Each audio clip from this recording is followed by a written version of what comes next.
Cheers to the weekend, everyone. Louisiana here, and as we look forward to a new year of heavy metal, which is destined to be amazing, I thought we'd look back just a little bit so I could give you my list of the best metal albums, well, at least my favorite metal albums, 2018. Now, let me start by saying that the Immense album and the Bloodbath album I've looked at previous videos would have made my list, but since I already dedicated like whole videos to them, let's just assume I talked about them and we'll move on. Now, the first album is Behemoth's I Loved You at Your Darkest. Now, I think we can all agree that Nergal, the lead vocalist and guitarist and god of Behemoth, is, in a way, reached demigod status, just like Lemmy or Ozzy Osbourne, or at least he's on his way. Now, Behemoth, with this album, I think it may be my favorite. Now, considering their huge catalog, that's a huge statement. But I think it's probably the most diverse as far as the individual songs having different things instead of just the normal blast beats, pummeling guitars, and Nergal's vocals. We have everything from weird instruments to choirs to kids singing. I mean, this album is definitely, I think, the most diverse yet. Now, when I was looking, kind of doing some light research for this video, I didn't even realize that, like, when most people heard about Behemoth, it was with their album Demigod. But by that time, they had already released like 6 albums. I mean, they have just been there forever. So, if you haven't heard their new album, check it out. Next is Between the Buried and Me's Automata 1 and 2. And they actually, this is technically a double album, but they released them slightly separate. And like other albums on the list, double albums always come out to be kind of controversial. It's just, well, I mean, let's just face it. It seems like everybody hates double albums. I mean, every time a reviewer reviews a double album, it's always, I hate that this is a double album. It's like no matter what. I remember when that Soilwork double album came out, I was like, oh, this is so amazing. But everybody's like, nah, they should have thrown away all that filler and just kept it one album. But I've always loved double albums. I mean, actually, the first album I ever bought was Melancholy and the Infinite Sadness by Smashing Pumpkins. And true, some bands can do double albums better than others, but a double album with Between the Buried and Me. Now, Between the Buried and Me is a band I love. I've always loved them, going back a long time. And I was the type of person that, you know, a lot of people jumped off after Colors, but I didn't. I kept on. Now, let me just say, this is better than the Coma Elliptic. I just want to let you know that. That is a good thing. Because that's the one album I was like, it's too proggy, too 70s, too weird.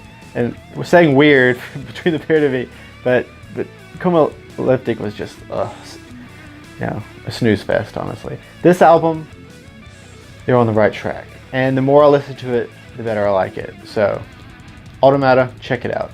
The Ocean. Okay. I think the name of this album is technically Paleozoic, but it is a part 1 of a double album. Now, the second album is not coming out till next year. And sure enough, the reviewers, they always say that, oh, you know, why do we have to wait a year? You know, but that's a good thing, right? Shouldn't an album leave you wanting more? Now, as far as The Ocean, there's something about German metal bands that I've always loved. They have this tone. I don't know if they shop at the same store in Berlin. I don't know what it is, but they have this kind of warm tone that I've always liked. Even if it's, you know, whether it's an extreme German death metal band or it's a proggy, more proggy death metal band like The Ocean, they always have like this warmth about them that I've always really loved. And The Ocean, I've always liked them. I mean, yeah, I'm a scientist, I'm an archaeologist. They're a band that does theme albums on science, usually paleontology, but that's not as boring as it sounds, I promise. The Ocean is amazing, and this is their greatest work yet. And for a band that has pumped out some of the densest, most complex albums ever, that's saying a lot. And I want to say a little something now. I've read this in other reviews, and I've seen people talk about it. The intro track to the album has a synth on it, and the synth also carries over to the first song. Now, when I was listening to this, I was like, why is this synth amazing? Now, obviously, like, synth has kind of made a comeback lately, like with new retro wave music and stuff like that. But something about this set it apart. I was like, why does this sound so awesome? I don't know what the heck was going on. And sure enough, I did a little digging. It turns out they used something called an analog synth, as opposed to digital, which, you know, most musicians use. And so that's why it has this kind of, even though it's synthetic sound, it has a kind of natural feeling to it. It's really hard to explain, but it's amazing. So, Paleozoic, amazing. Ocean. Obscura's Diluvium. Now, Obscura is a tech death band, and there's actually another pretty techy death band on this list. And I've never been a huge fan of technical death metal. Oftentimes, it feels very cold. That even though it's impressive, I'm a guitarist, right? I can appreciate technical ability, but a lot of times it just doesn't have a catchiness, or it doesn't have. I was always missing something to me. But Obscura has been one of those bands that somehow mixes, you know, amazing technicality with brutal death metal with beauty, and it's pretty amazing. Now, I'll admit, two of my favorite tech death bands are Fallujah and Obscura. Fallujah, I'm surprised didn't release an album last year, but it's okay, because I have a feeling this year will be their year. So Obscura, I guess the vocalist isn't completely confident.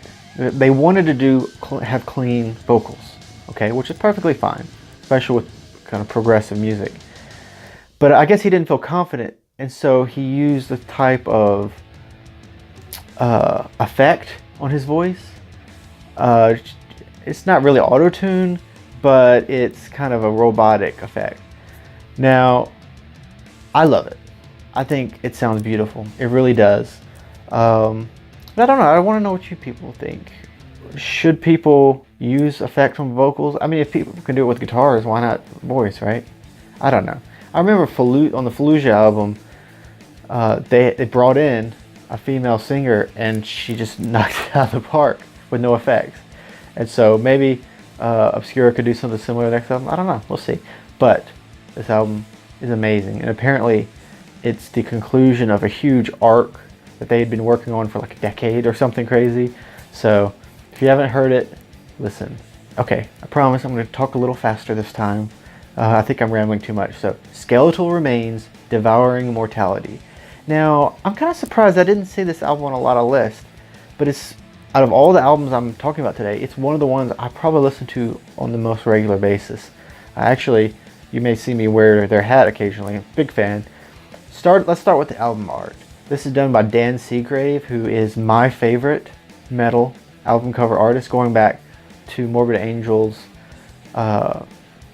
Gateways to Annihilation, which is my favorite death metal album of all time. And you can kind of see the DNA between the two albums. Now, what's the best way I can describe Skeletal Remains? Imagine Cannibal Corpse, kind of technical brutality, mixed with Revocation, who also has an album on this list. That's probably the best explanation I could think of to come with. And by the way, if you hear a little dingling, it's my cat. Pretty dang annoying. And Cannibal Corpse, Revocation, two of the best bands in the world. This band is new, they're young, and honestly, I would keep an eye out for these guys. I mean, they're amazing. Just listen to it. It's catchy, it's technical, it's brutal, it's awesome. Beyond Creation Algorithm. Beyond Creation is a technical death metal band, but not in kind of the modern way. It feels almost old school. And a lot of their approaches to things is very simplistic and yet technical. I don't know, it's kind of weird to say it like that, but if you listen to it, I think you'll believe it. Now, with this band, they kind of have a gimmick. Other than being amazing musicians, their gimmick is bass guitar. And man, do they nail the use of the bass guitar. Now, interestingly enough, they have a new bassist on this album as opposed to the previous two albums, which they had previous bass guitars. And the two bassists have a completely different style, different tone even. It sounds so different, and yet somehow they made it work. Now, I was kind of scared, honestly. I was like, how can you have a bassist who is amazing and groundbreaking, and then he skips town, and then you're going to replace him? But they did, and it's amazing. So check out Beyond Creation Algorithm. Revocation, the Outer Ones, I've already mentioned them once. Revocation is a band like the Between the Buried and Me, goes back a long time, and every album is they change their style. It's slightly different. Some albums are more melodic, some albums are more brutal, but the guitarist for Revocation, lead vocalist, is considered the greatest, or at least one of the greatest guitarists currently in the world. I mean, the stuff he does, it's really non-compromising. It's like they make the music that they want to make, and it's thrash. It's more thrash metal than, say, death metal. But no, this album, I'm still absorbing it, but it's okay, because Revocation albums are so densely packed and they're so complex. It usually takes me, no lie, about 2 years before you get into them. Like, I just started getting into their last album. Like, it's now like one of my favorite albums just recently, and it came out 2 years ago. So, Revocation. High on Fire, Electric Messiah. High on Fire is one of the best bands in the world. One of the most important bands in the world. And this album is a tribute to Lemmy. It's that simple. Lemmy is the Electric Messiah. And now, I've been more of a modern High on Fire fan in that, like, say, De Verimis Mysterious, I think I'm pronouncing that right, is, I consider the greatest heavy metal album of all time. I think it probably is. I mean, it's an absolute masterpiece, and the album that came after that is still also brilliant.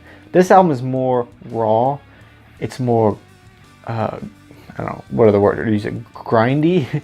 More like the early stuff. But it's still high on fire. So they always make the list. Mutilation Rites, Chasm. Okay, this is my description of this album. Imagine you go to an ancient, old part of the world, and you go deep underground into some old, ancient tomb catacombs that seem to be endless. And then in those tombs and catacombs, these evil, angry, skeletal spirits come out of their pits and their graves, and they start doing battle, and they plan on doing battle for all of eternity. And then you take away their axes and you hand them guitars, and you take away their shields and give them drum heads, and then record the whole thing. That's kind of this album. Now, not in that it's chaotic. It's not chaotic at all. But it just has this grind, this primeval, awesome friggin' death metal. This album, I mean, I just listen to it every day for like months straight. It's just so good. They're an up-and-coming band. It's a very small band. Check them out. At the Gates, To Drink from the Night Itself. When this album came out, I didn't like it. I was like, I don't want to hear it. Because At the Gates, I think I've worn their shirt in other videos. Everybody knows At the Gates, okay? They're one of the most important metal bands in the history of music.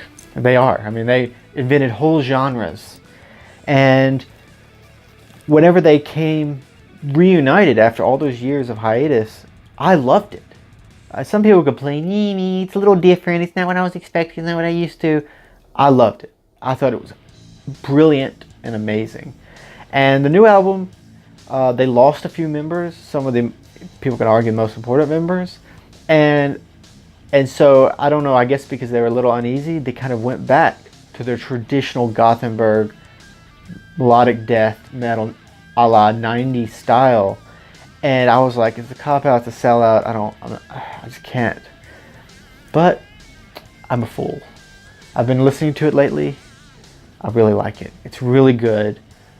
You shouldn't ditch people because they're trying something new, or they try to keep going when they lose members. You got to stick with them because it was totally worth it, because this album is amazing. Rivers of Nihal, Where Owls Know My Name. Nihal? Nile? I don't know how you pronounce it. This album, if you look at every list, this is usually 1 or 2. Completely earns it. You have brilliant technicality as far as musicianship. You have catchy, you have melodic, you have the saxophone. Not overused, but when used, amazingly. This band, who I've been a fan of since their last album, is the band to watch. Probably more so than any other band in this list, as far as having the potential to be the next big band. I mean, these guys have everything. Ironically, I mentioned that Dan Seagrave is my favorite cover artist, and he actually did the Skeletal Remains cover. I'm not a huge fan of this cover. I don't know, it's kind of, Where Owls Know My Name already is kind of a doom metal title, and then the album is like, the cover is like super doom metal, right? But, you know, I'll close my eyes and listen to this album because it is just, I can't talk about it and do it justice. You already have listened to this because you're smart and you're wise, and you already own it on several different variants on vinyl because you know it's great. But by the off chance you just got back from the space shuttle, or no, it's not a space shuttle, from the space station, and you haven't been around, well, now's your chance. Pick it up. It's amazing. Tesseract Sonder. Now, this is easily the most melodic, should I say, or least heavy album on this list. And there are only a couple of bands I listened to that kind of survived the gent era. You've got Tesseract, who have always done their own thing, and they've always kind of stood their own part. Then you've got, like, say, Periphery, who have just existed by pure will. Then you've got bands like Animals as Leaders, but that's, you guys know the story. That's because of one man and his amazing ability to play the guitar. So, but no, Tesseract, they're very Spinal Tap in that they've gone through vocalists, I think, just about every album. And that's kind of jarring, especially when you have each vocalist has such a unique sound. However, the current vocalist, who I went on their Facebook and I made a joke about how they always go through vocalists. Well, their current vocalist said, well, you know what? I'm sticking around, so you better get used to me. That put me in my place. I was like, I apologize, dude. You're amazing. Your voice is amazing. And man, Sonder, it's like an angel singing into your ears, but in a heavy, cool way. Okay? Still in a heavy, cool way. So check it out. Hate Eternal Upon Desolate Sands. I don't really know how to put this. Hate Eternal is one of those bands, kind of like High on Fire, in that they're important, and each album that comes out it feels like it was made by an important band. But this, I can say honestly, Upon Desolate Sands, by the way, isn't that artwork freaking amazing? But anyway, this album, it's so heavy. It's probably the pure heaviest album on this, by just being, I don't know if it's the mixing or what, it's just so heavy, and yet it feels important while you're listening to it. It feels like it's trying to tell you something that you have to hear and you have to feel, and it's so important your life depends on it. There's really no other way to explain it, but I remember when as they were releasing the singles before the album came out, one of the singles, I can't remember what, I actually typed in the comments, is this song about me? Because I really feel like it just feels so important. So, I don't know. Tell me what you think. Do you also get that vibe? Okay. I've rambled on for who knows how long. This video may be 6 hours long. I don't even know. This is my album of the year. I never thought could ever do an album of the year, because every album on this list and every year is just unbelievable and is the best music, the best albums I've ever heard. Every year, it seems like that. It's a great time to be a music fan, the best. But when I first saw the cover art for Ken Mode Loved, I was like, whoa. That is terrifying. Like, I was kind of scared. Like if I didn't know who Ken Mode were, and I just saw that, I may not listen to it. Because it has this kind of almost like if I listen to that, I may be cursed kind of vibe to it. Like, it may like do something to me, and I may not recover kind of look to it. You know, that scary guy. But Ken Mode, they're kind of a hardcore metal kind of punk kind of, I don't know. They're unique. They're Ken Mode. I can't really explain. So I've listened to them in the past. I've loved them in the past. But this may go down as one of the most important albums of the decade. I mean, it's just, what they're doing on this is so groundbreaking, it's so revolutionary, and there's no gimmicks in it. They don't do anything particularly different than anything. It's kind of like with the first time I heard Converge. Or even better, first time everybody heard Jane Doe. You know, it's just kind of that what you're listening to is very important kind of vibe. And that's what Ken Mode's Loved is. And that's why I'm doing the rare thing. I may never do this again. My album of the year. If you don't buy, now I'm going to put links to merch, albums of all the bands on the list. You should buy. I mean, there's nothing better than getting a cool hat, shirt, buying a vinyl, putting it in your collection. That's something that, you know, you don't have to just be a collector to respect the art. Now, heavy metal's not on the radio. People don't talk about heavy metal. I don't know anyone else in real life that listens to heavy metal, at least not keeps up with it like I do. I mean, maybe a few people, but it's very rare. Buy merch, support the bands. This music will always be there because heavy metal will never die. But, you know, at least get the band a cheeseburger. I mean, I promise you they'll love you for it. Or if they're vegetarian, some bands are kind of straight edge, and give them a burrito, like a bean burrito or something. So buy the merch, buy the album, even their Bandcamp. Everybody works out, right? It's New Year's. You just got that new gym membership. You're gonna get in shape. So listen to one of these albums. Get it on your MP3 iPods. Enjoy it, because any album on this list you'll love. I guarantee it. Bye, guys.